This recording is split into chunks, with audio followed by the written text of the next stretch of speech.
ശ്വാസം കിട്ടാതെ അവൾ അവന്റെ കയ്യിൽ കിടന്നു പിടഞ്ഞു. ആരെങ്കിലും ഒന്ന് രക്ഷിക്കേ, അല്ലെങ്കിൽ അവൻ ലച്ചുവിനെ കൊല്ലും. പ്രീതി ഉറക്കെ കരഞ്ഞ് എല്ലാവരോടും അപേക്ഷിച്ചു. പക്ഷെ ആർക്കും അവന്റെ അടുത്തേക്ക് പോകാൻ പോലുമുള്ള ധൈര്യമുണ്ടായില്ല. ഇതുവരെ ആരോടും മുഖം കറുത്തൊരു വാക്കുപോലും പറയാത്ത ശ്രാവണിന്റെ ഈ മാറ്റം കണ്ട് അവിടെ ശേഷിച്ചവർ എല്ലാവരും ഞെട്ടി നിൽക്കുകയായിരുന്നു. ആത്മാർത്ഥ സ്നേഹത്തിന് മുറിവേൽക്കുമ്പോൾ ആളുകളാകെ മാറിപ്പോകും. തന്റെ കൺമുന്നിൽ വെച്ച് താരയുടെ ജീവൻ നിലച്ചത് ശ്രാവണിനെ സഹിക്കാൻ കഴിയുന്നതിനും അപ്പുറത്തായിരുന്നു. ഇപ്പോ അവന്റെ മനസ്സിൽ സ്ഥാനമാനങ്ങളില്ല, കരിയറില്ല, ഒന്ന് മാത്രം, താര. ഇതുപോലെയല്ലേ എന്റെ താര? ആ പാവം എന്ത് തെറ്റ് ചെയ്തിട്ടാടി നീ അവള്?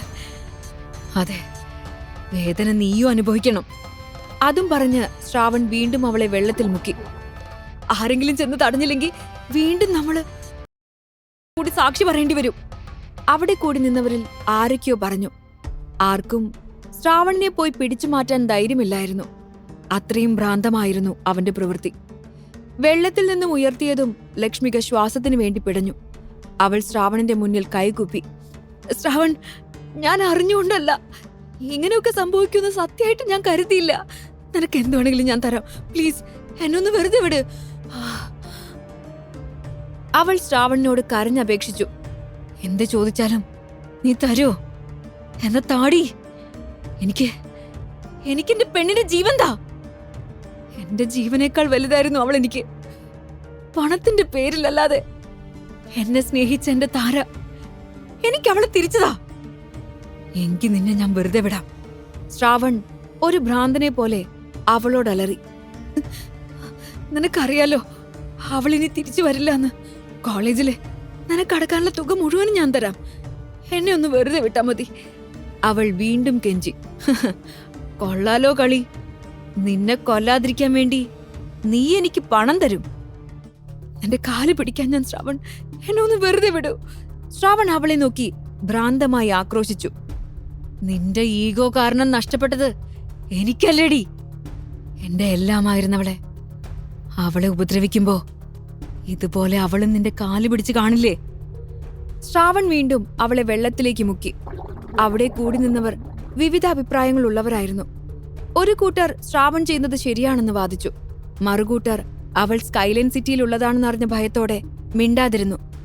ഇനിയിവിടെ എന്തും സംഭവിക്കാം. സ്കൈലൈൻ സിറ്റിയിലുള്ളവര് എന്തും ചെയ്യാൻ മടിക്കാത്തവരാ. പ്ലീസ് ശ്രാവൺ. ഓരോ തവണയും അവൾ അവനോട് കെഞ്ചിക്കൊണ്ടേയിരുന്നു, തന്റെ പ്രാണനു വേണ്ടി. ഞാൻ എന്റെ താരക്ക് വാക്കുകൊടുത്തതായിരുന്നു അവളെ സംരക്ഷിച്ചോളാന്ന്. പക്ഷേ എനിക്ക് ആ വാക്ക് പാലിക്കാൻ കഴിഞ്ഞില്ല.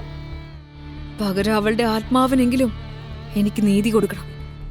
ഇതേ സമയത്താണ് അവിടെയുള്ള ഗേറ്റും തകർത്ത് കുറേയേറെ വാഹനങ്ങൾ അവിടേക്ക് ചീറിപ്പാഞ്ഞു വന്നത്. 5 മിനിറ്റ് തരും, ഒരെണ്ണത്തിന് പിന്നെ ഇവിടെ കണ്ടുപോകരുത്.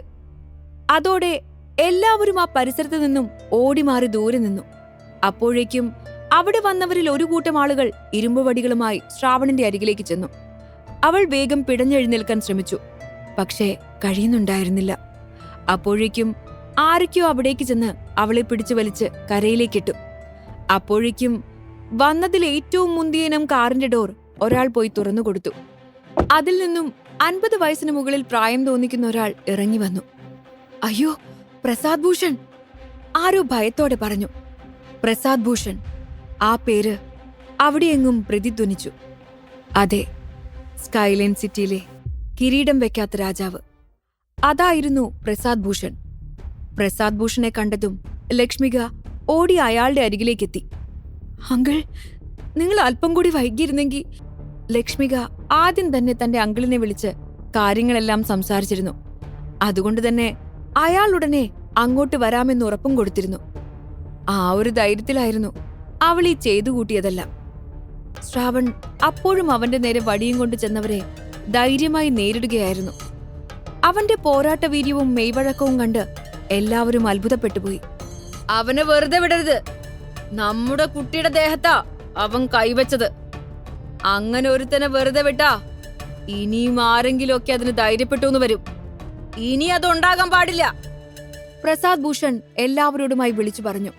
3 വലിയ തടിമാടന്മാർ ചുറ്റും നിന്നടിച്ചിട്ടും ശ്രാവൺ അവർക്കിടയിൽ നിന്നും ധീരതയോടെ തന്നെ പോരാടി. എനിക്കെന്തോ ഇത് നല്ലതിനു വേണ്ടിയല്ല എന്ന് തോന്നുന്നു. മതി, നമ്മൾ ലക്ഷ്മികയെ രക്ഷിച്ചല്ലോ, ഇനി തിരികെ പോകാം. അവരോടെല്ലാം വരാൻ പറയ്. പ്രസാദ് ഭൂഷണിന്റെ കൂടെ വന്ന ചന്ദ്രദാസ് പറഞ്ഞു. ചന്ദ്ര, ഈ പൊട്ടനെ പോലുള്ള ചെറുക്കനെയാണോ നീ പേടിക്കുന്നത്? പ്രസാദ് ഭൂഷൺ ചന്ദ്രദാസിനോട് ചോദിച്ചു. അവൻ വെറും ഒരു പൊട്ടനല്ല പ്രസാദ്, അവന്റെ ഉള്ളിൽ ഒരു അഗ്നി ആളുന്നുണ്ട്. അത് ചിലപ്പോ അവൻ പോലും തിരിച്ചറിയുന്നുണ്ടാവില്ല. എത്ര പേരാ ഇപ്പോ അവനെ എതിർക്കുന്നത്, അത് നീ കാണുന്നില്ലേ? പരിക്കുകൾ കുറെ പറ്റിയിട്ടുണ്ടെങ്കിലും അവൻ വിട്ടുകൊടുക്കുന്നില്ല. കണ്ടോ, അവന്റെ ഓരോ ചുവടിനും എന്തോ പ്രത്യേകതയുണ്ട്. നോക്ക്, ഇവനൊരു സാധാരണക്കാരനല്ല. ചന്ദ്രദാസ് പറഞ്ഞത് പെട്ടെന്ന് ഉൾക്കൊള്ളാനായില്ലെങ്കിലും പ്രസാദ് ഭൂഷൺ ശ്രാവണിനെ ശ്രദ്ധിച്ചു. ഉണ്ട്, എന്തൊക്കെയോ പ്രത്യേകതകൾ അവനിലുണ്ട്. കൊള്ളാം, ധീരനാണ് നീ. ഇത്രയും പേര് നിന്നെ എതിർക്കാൻ വന്നിട്ടും നീ ഒറ്റയ്ക്ക് പൊരുതി നിന്നു. അതുകൊണ്ട് നിനക്ക് ഞാനൊരു ഇളവ് തരാം. എത്രയും പെട്ടെന്ന് ഇവിടെ നിന്നും രക്ഷപ്പെട്ടോ. എന്റെ മനസ്സ് മാറുന്നതിന് മുൻപ് ഈ രാജ്യം തന്നെ വിട്ടുപോയിക്കോ. അയാൾ നൽകിയ സുരക്ഷിതത്വത്തിൽ നിൽക്കുന്ന ലക്ഷ്മികയിൽ എത്തി നിന്നു. അല്പം മുമ്പ് വരെ ജീവനായി കേണുകൊണ്ടിരുന്നവൾ ഇപ്പൊ തന്നെ നോക്കി പുച്ഛത്തോടെ ചിരിക്കുന്നു. അവളെ വെറുതെ വിടാൻ ശ്രാവണിനാകുമായിരുന്നില്ല. അതുകൊണ്ട് തന്നെ പ്രസാദ് ഭൂഷണെ പാടെ അവഗണിച്ചുകൊണ്ട് അവൻ അവളുടെ അരികിലേക്ക് കുതിച്ചു. കുറച്ചു നിമിഷങ്ങൾ മാത്രം അവനൊന്ന് പതറിപ്പോയി. പക്ഷെ വീണ്ടും ധൈര്യം വീണ്ടെടുത്ത് അവരുടെ നേരെ തന്നെ നടന്നു വന്നു. അങ്കിൾ, അവൻ വരുന്നു എന്നും പറഞ്ഞ് ലക്ഷ്മിക പേടിച്ച് കരയാൻ തുടങ്ങി. അതോടെ അവിടെ കൂടി നിന്ന എല്ലാവർക്കും അവനോട് സഹതാപം തോന്നി. എല്ലാവരും ശ്രാവൺ തന്റെ പ്രതികാരം നിറവേറ്റിയിരുന്നെങ്കിൽ എന്ന് പ്രാർത്ഥിച്ചു.